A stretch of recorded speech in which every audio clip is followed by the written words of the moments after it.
The man was close to dying of thirst, but he didn't dare drink the seawater he had cupped in his hands.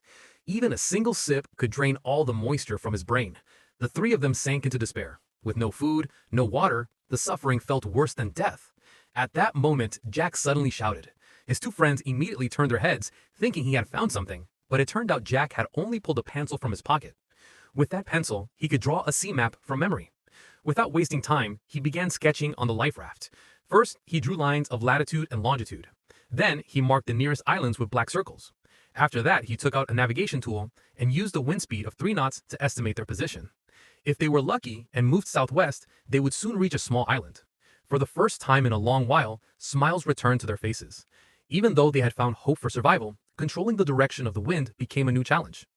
Jack thought for a moment, then got an idea. He quickly untied the ropes of the rescue raft and used the float to make a simple sea anchor. With it, they could prevent the wind from dragging them off course. If they followed the route correctly, they would reach land in about 7 days. Now, with hope in their hearts, their faces lit up with smiles once more. Yet the dryness in their mouths tormented them. There was no other choice. The three of them began to pray for rain. That very night, as if God had heard their prayers, rain began to fall.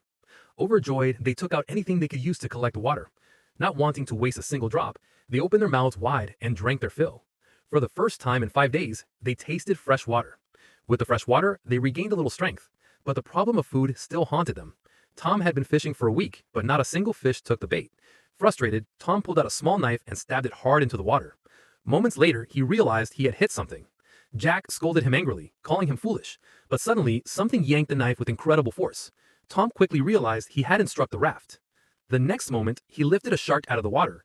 Seeing that, the three of them penned it down with all their strength to keep it from slipping back into the sea. Jack seized the knife and stabbed the shark fiercely. Only after making sure it was dead did they release it. Finally, they could eat raw fish meat. After filling their stomachs, they stored the leftover shark meat in socks, planning to use it as bait to catch more fish and avoid starvation. Then they cleaned the raft of blood and let it drift into the sea, unaware that this would only bring trouble. Not long after, a school of sharks, drawn by the scent of blood, began swimming toward them.